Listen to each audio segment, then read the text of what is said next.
This is the 6th day of this January 2026 7-day Rohatsu Sesshin. And today we're going to look at a koan, case 24 of the Hekiganroku, Irongrindstones Tetsuma. This koan also appears in the Shoyoroku as case 60. So I'll start by just reading the case, and then we'll get into some background material. Ryo Tetsuma, a nun, came to see Isan, who said, "Old buffalo, so you have come." Tetsuma said, "Tomorrow there is a great communal feast at Taisan. Will you be going, teacher?" And there's a note here about this line saying that Taisan is several hundred miles away. Will you be going, teacher? Isan lay down and stretched himself out. Tetsuma immediately left. And that's it. That's the case.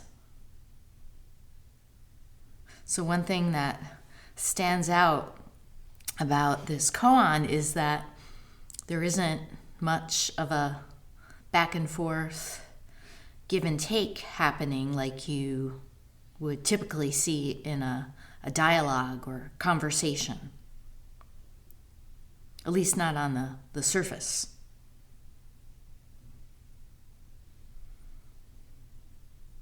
And as you know, you can't trust appearances.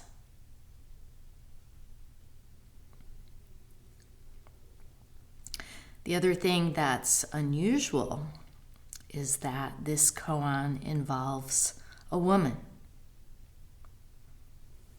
And she's not just part of the scenery or some kind of prop. She's a nun, and she's a master in her own right.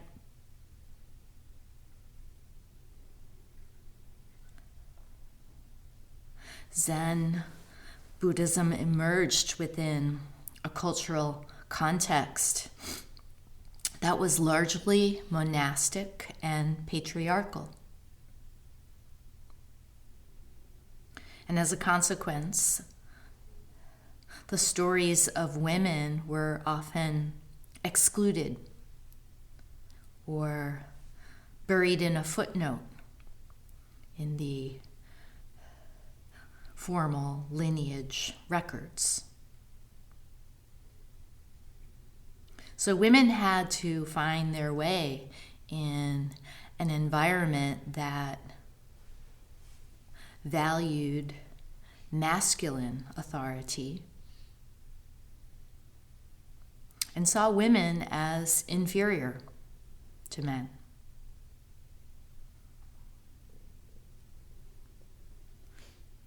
And of course, among the world's religions, this dynamic, this gender dynamic is not unique.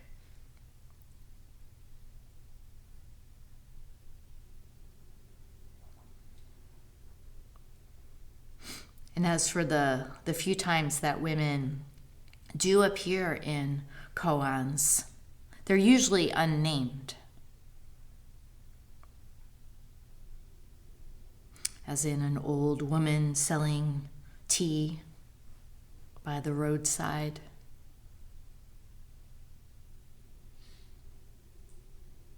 Or a young and beautiful granddaughter delivering food to a monk.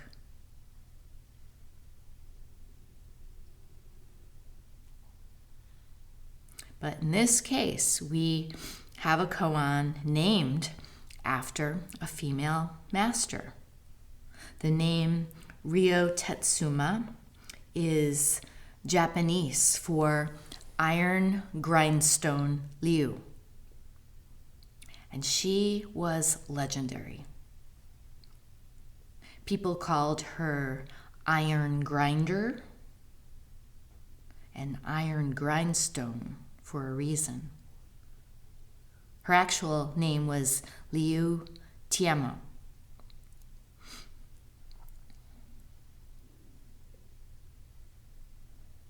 I gotta say, when I hear the word grindstone, it's hard for me not to think of the millstones that we have here at Chapin Mill on our property.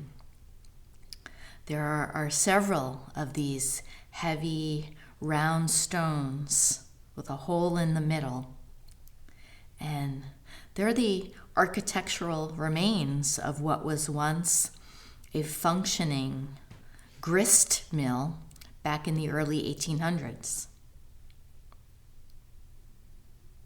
This mill was powered by flowing water.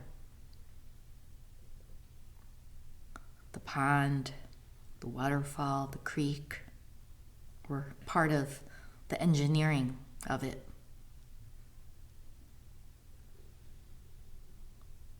And the way it works, as these heavy stones rotated, they would crush and grind grains down into a flour.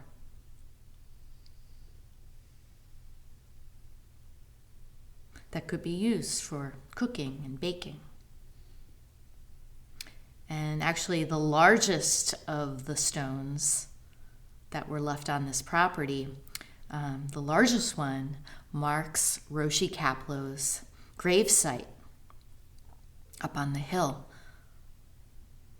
south of the creek.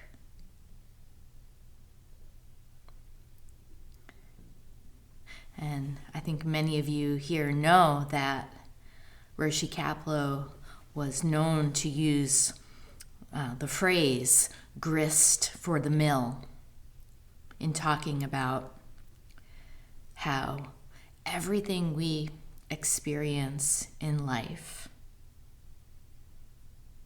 including all the challenges and difficulties we run into in our practice, including here in Sesshin,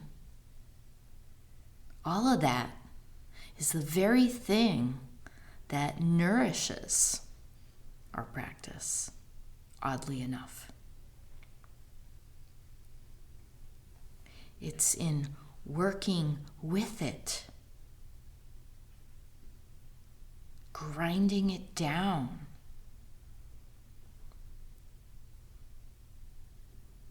that our practice matures and ripens.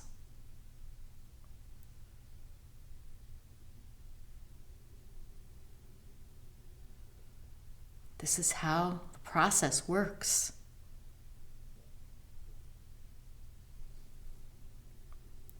And in this sesshin, there's a lot of grist being ground down to powder.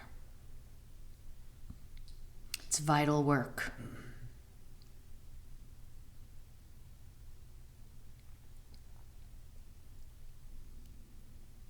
However, it's one thing to grind down wheat. It's another to grind iron.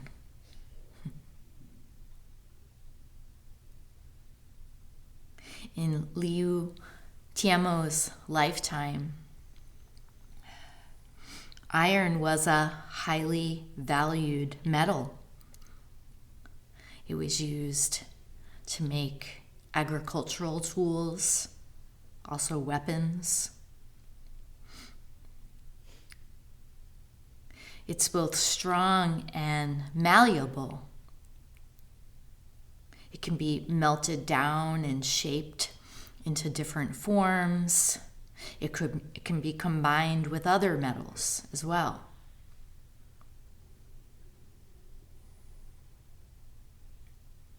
Iron also happens to be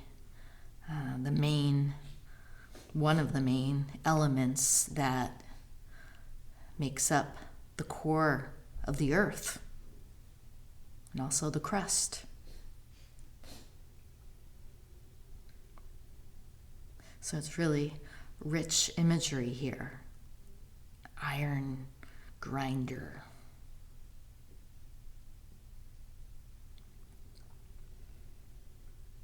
And then we have Isan, who was Irongrindstones' teacher. His name in Chinese is Guishan Lingyou. And he's a very prominent figure in Zen. He appears in several koans. And he's also recognized for emphasizing the integration of work practice into the monastic experience, monastic training. And his teacher was the renowned Master Baijan, Hyakujo in Japanese. So that gives us a sense of the lineage that Liu Tianmo was a part of.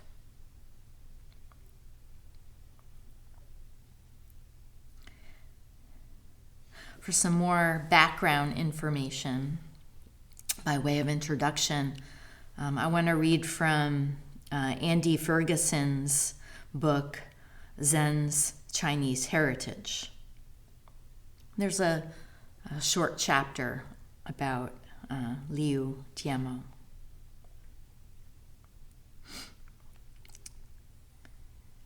He says, after receiving the Dharma seal from Guishan, Liu lived a few miles away from him and would periodically come to visit. She taught Zen in a style described as precipitously awesome and dangerous.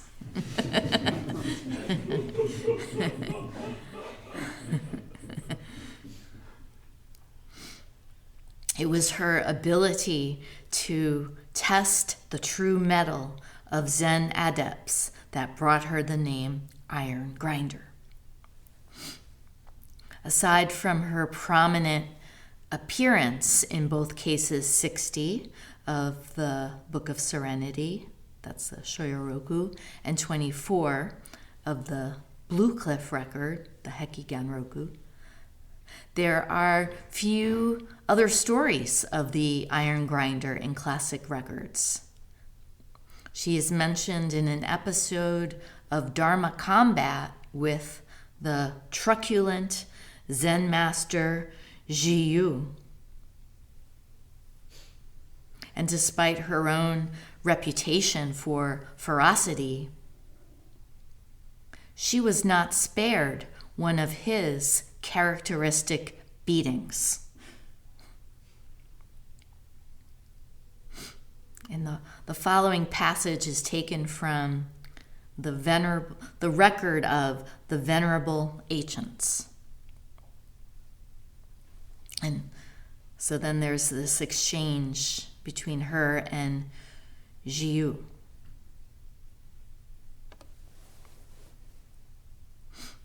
The leader of a congregation named Iron Grinder Liu came to see Zen Master Jiyu. Jiyu said to her, "I've heard of Iron Grinder Liu. They say you're not easy to contend with. Is that so?"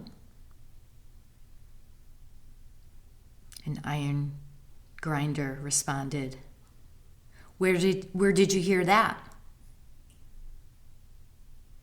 Where did you hear that? So notice she doesn't take the bait. She doesn't defend or explain herself in any way. She doesn't take Jiyu's words as criticism nor praise. Instead, she asks, "Where did you hear that?" She's kind of throwing it back at him and holding him accountable for his words. They say I'm not easy to contend with. Oh, really? Who is this they you speak of? Who says that? Tell me more.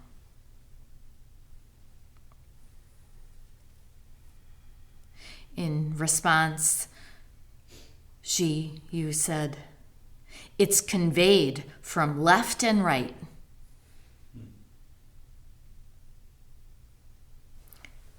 And Irongrinder said, "Don't fall down, master. Don't fall down." So what's going on here? When Jiyu says it's conveyed from left and right, it sounds like he's saying, everyone says that about you. The word on the street, all around town, is that you're a formidable foe.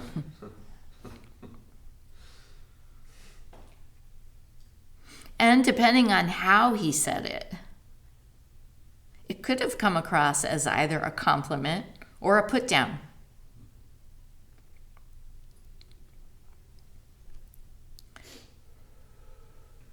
But she didn't take it as either.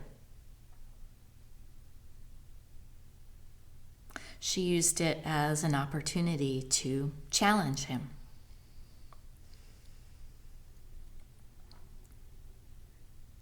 And about this line, it's conveyed from left and right. There's a footnote here, and it says, this Chinese phrase used by Jiyu is a double entendre. One interpretation is it's transmitted from left and right. And the second interpretation is circle left and circle right. And this note also says that while Jiyu apparently meant to convey the first meaning, that it's transmitted from left and right, Liu responded as if to the second one, circle left and circle right. Okay, but this doesn't really clear things up. Even though this note explains these two different translations, it's still opaque.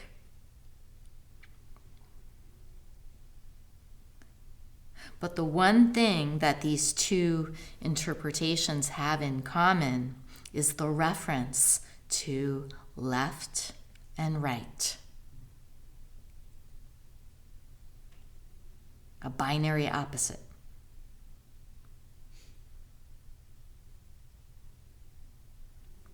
This and that, up and down, right and wrong, good and bad. So when Liu said, "Don't fall down, master," perhaps she was saying, "Look out, watch your step, beware of duality."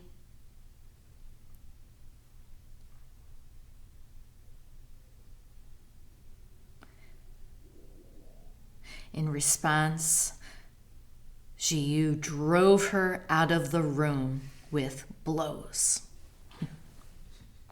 One of his characteristic beatings. Now, about giving blows, most of you have heard this before, but we do need to put this in context. in the tradition of koans that date back to China in the 7th to 9th centuries. Blows and strikes, also insulting words, were actually used by masters as, believe it or not, skillful means. They were used to disrupt a student's clinging to concepts. Don't worry, I will not use these techniques in Doksan.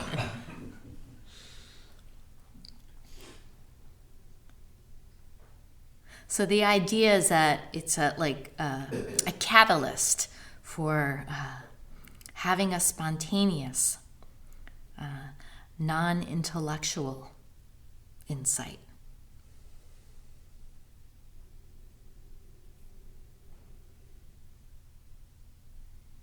So they weren't viewed at the time as cruelty or punishment, but actually a kind of spiritual aid offered by the master.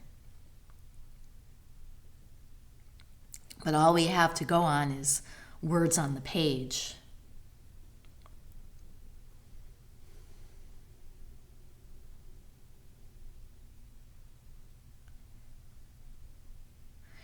Can try to read between the lines or get underneath the words.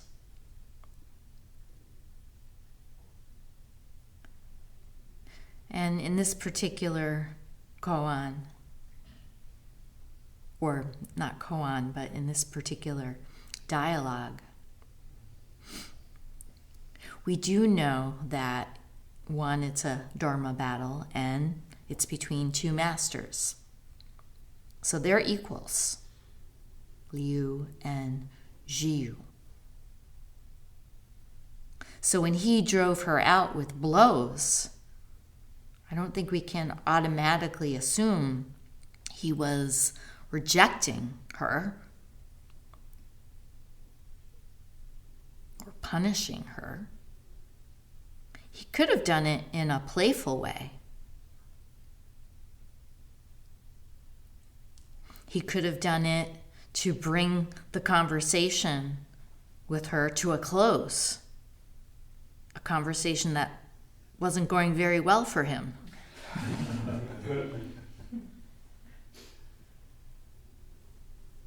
But what's also interesting about this story is that here we have a woman receiving blows from a man.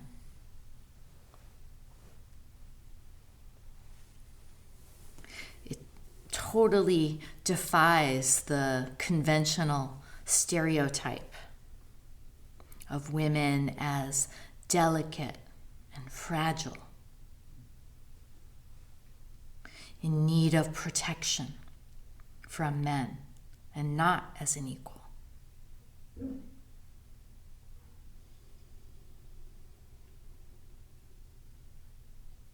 So it's actually refreshing to see that she got a beating.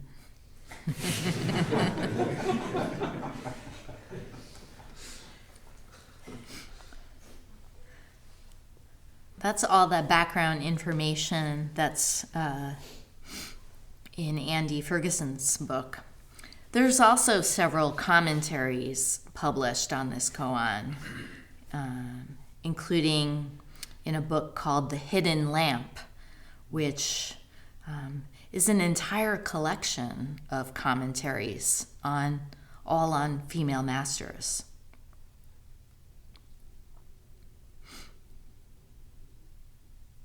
But let's take a closer look at the koan now.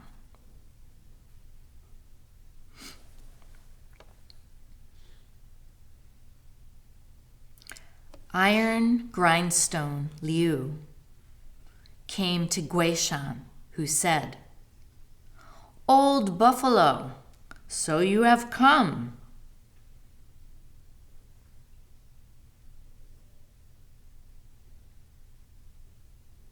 Now that might have been a setup as well. So you have come.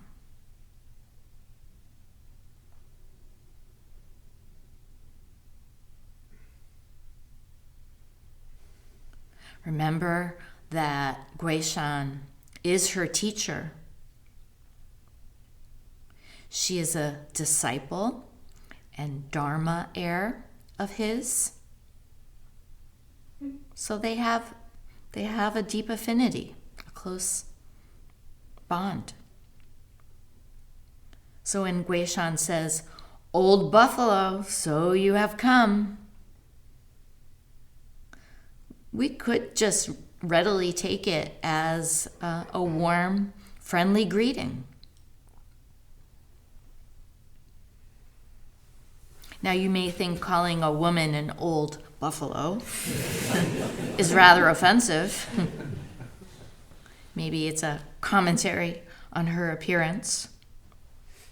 Certainly not something I recommend you say to somebody you hardly know, at the very least.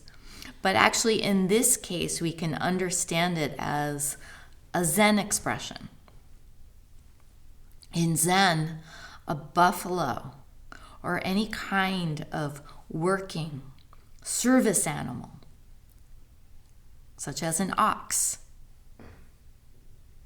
it's a symbol of our true nature functioning.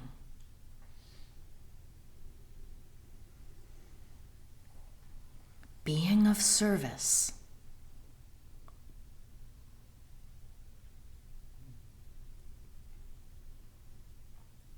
A buffalo, in other words, is a bodhisattva, one who is revered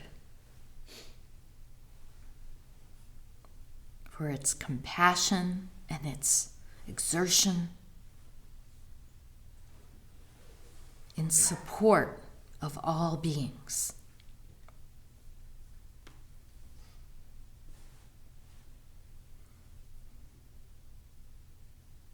On top of this, it's said that Guishan had a real fondness for buffaloes. He even reportedly once said, "After I die, I'll go down the mountain to an alms giver's house and be a water buffalo." That was his aspiration for his next life, to be a water buffalo.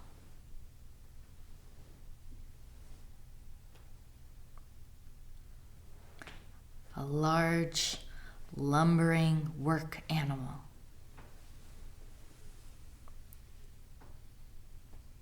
Which were used to cultivate rice fields. So then, in this context, his calling Liu an old buffalo was actually the highest genuine praise he could give her. Old buffalo, so you have come.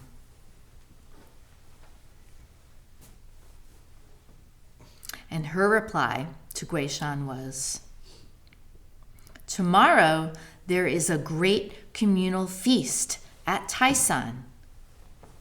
Will you be going, teacher?"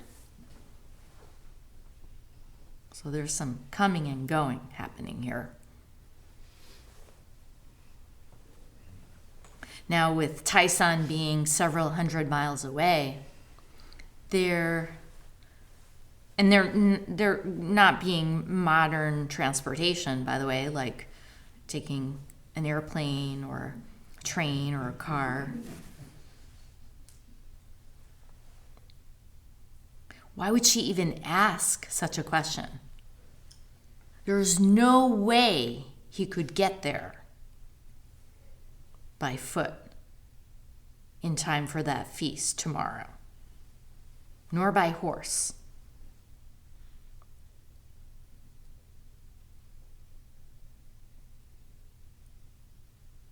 So it's a very curious question coming from her. She's up to something. And Guishan's response is equally curious. He responds by laying down and stretching himself out. And at that, right there, Iron Grinder immediately left. She walked away.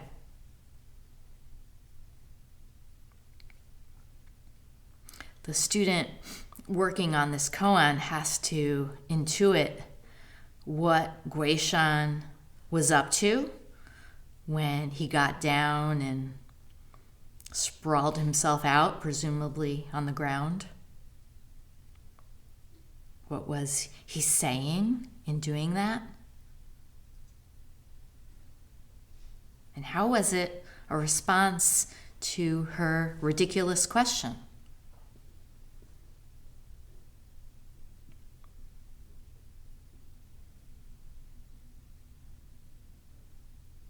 And also, the other thing to look into is, why did she immediately leave? You can just picture her turning around and walking off, no gap.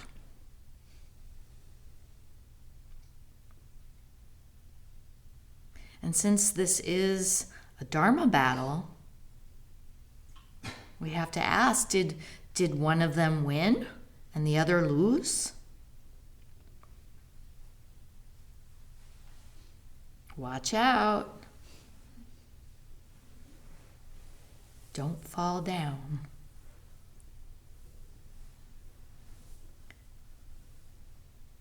Gain and loss and right and wrong, once and for all, get rid of them.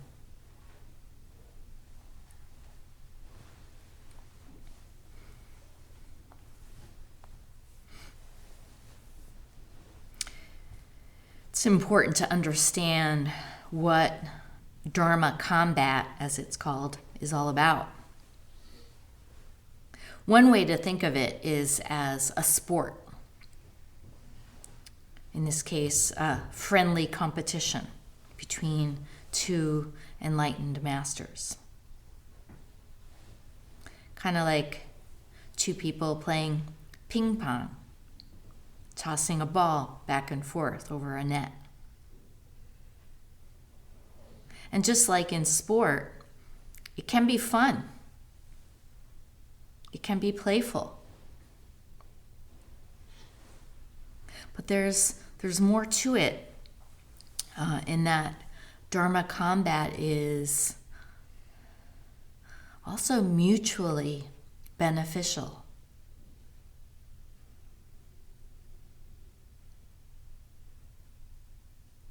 It's not about who wins and who loses. It's about challenging one another's understanding, actually helping one another to see more clearly in the process.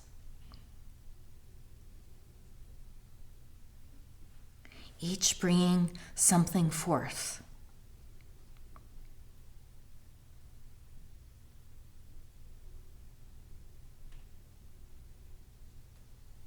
And if you're stuck on the negative connotation that the word combat and battle can have, you could also call it a dance. The kind of dance where partners take turns, leading and following.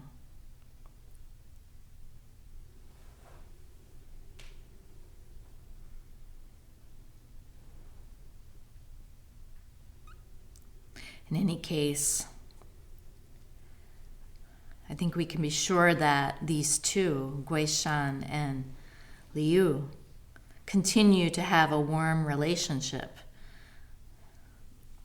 after this exchange as two masters and also as teacher and disciple. And no doubt it wasn't the only time they had joined together in some friendly combat.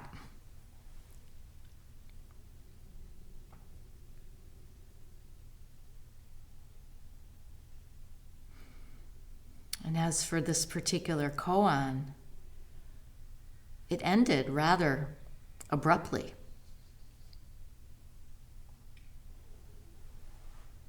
With neither of them saying a word.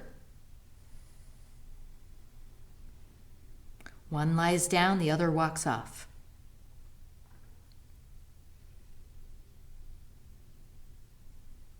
And ordinarily, we might interpret somebody walking away as giving up, surrendering, as in, okay, Guishan, you win, you got me. But is that what Iron Grinder, this precipitously dangerous woman, was doing when she swiftly walked away?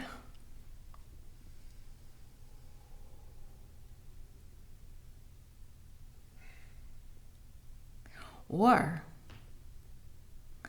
was she having the last decisive word?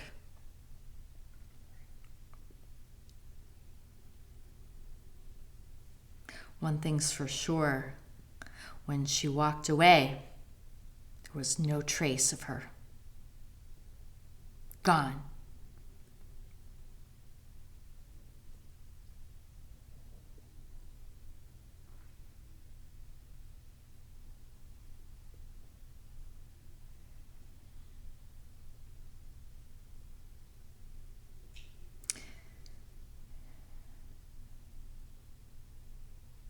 And as we approach the last 24 hours of this session, may each of us do our best also to leave no trace.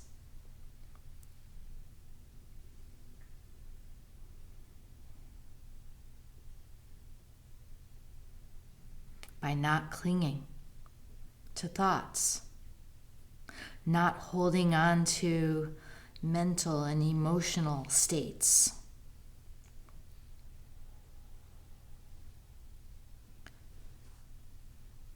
not being disturbed or discouraged by stuff.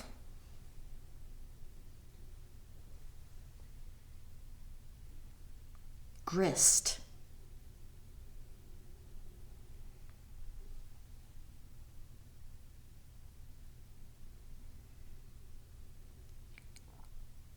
After 6 days of Zazen, an intensive practice, you can trust that at this point, whatever shows up in the mind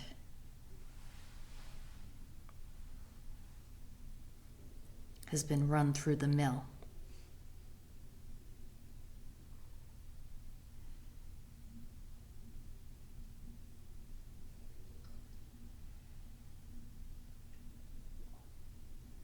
Has no substance. It's been pulverized.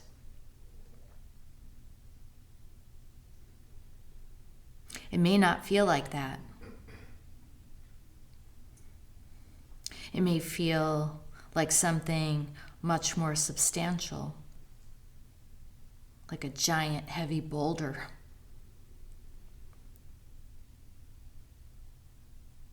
That's all an illusion. Don't fall for it.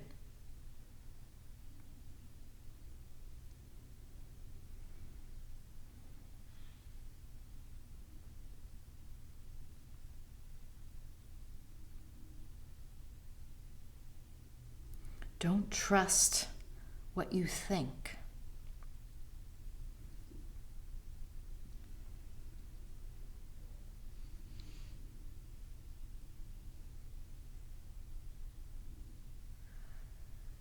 Trust who you are.